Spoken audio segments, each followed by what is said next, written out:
Hey everyone, sometimes we get into an argument and we take a position and we stand strong to that position no matter what. Even when all the facts and everything seems to be going against us and all logic dictates that we're potentially wrong, it doesn't penetrate and we'll stand on a hilltop defending our position. We see this fascinating concept in this week's Torah portion where God tells Moshe, tell the Egyptians that kachatzos, at around midnight, kachatzos halayla, at around midnight, I'm going to come and I'm going to kill the firstborns. This is the 10th and final plague.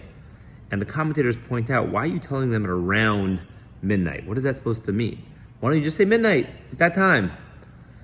So one of the commentators Rashi explains, is that because if, let's say, the astrologers or the timekeepers of Egypt would see that maybe they would miscalculate and God would be killing the firstborns at 11:55 or 12:05, they're going to say, Moshe's a fraud. This whole God thing is all fake. It's all a fraud. And God said, in order to prevent that from happening, just say kachatzos halayla around that time. What's fascinating about this, if you think about that, what just happened? We just completed 9 miraculous, above nature plagues. The water turned to blood. There was fire and hail balls. All these things predicted by Moshe that God's going to perform them. So Moshe's the true prophet clearly, and God's the true God. What's going to happen? Maybe, perhaps, the timekeepers are going to say that it's a little bit off, and therefore he's a liar. First of all, there was no atomic clocks going on in Egypt at that time. It could have been a million other ways they could have made a mistake with the time, and they could have attributed it. You say, you know what? God's obviously performing miraculous things. I must have my time wrong. Or, okay, he meant around that time. They're going to all of a sudden say that Moshe's a fraud and God, this whole thing is not true? It doesn't make any logical sense whatsoever. How is it possible? And so much so that God says that it was said in this way because this was a real fear that could happen. Hashem obviously knows the human dynamic, that this is how people work, is that when they don't want to believe in God and they don't want to let the Jewish people go because now we lose our slaves, a person could take completely illogical stances and steps and just to prove their point and not to be wrong, and to hold their bias as strong as they can. But if a third party would be looking at them and seeing what's happening, they would say, are you crazy?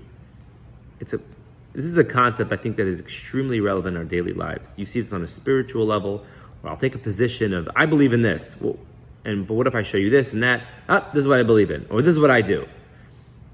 This is what I do is different. This is what I believe in. A person could say, this is what I do, this is what I feel comfortable with, but not necessarily to argue with everything just to maintain their position. But a person should always have an open mind, just to hear. Let's hear all the sides. Let me hear what your opinion is, that opinion. Same thing in the political sphere, which I stay away from, but there's Democrats, Republicans. Just because a person has views of the that align with the Democratic Party, or a person has views that align with the Republican Party, a person should not stand so strong to that, to the point where they close their eyes and ears to not even listen to the other side, what they have to say. Listen to everything, see if something makes sense, and then formulate your opinion. We have to be very careful in general with our spouses. We get into fights or whatever it is, we're taking our position. I don't care what happens. Stop for a second. Is this my logic speaking, or is it, and this is really true, or is this my bias, my position that I took that I'm defending, even though all logic dictates that I'm wrong, because I want to hold on to what my position is. A person should always be learning, growing, listening, and by that, when a person does that, they really could try to tap deep into what's the source of their motivations and what's the true and honest point of view. I'd like to wish everyone a wonderful Shabbos.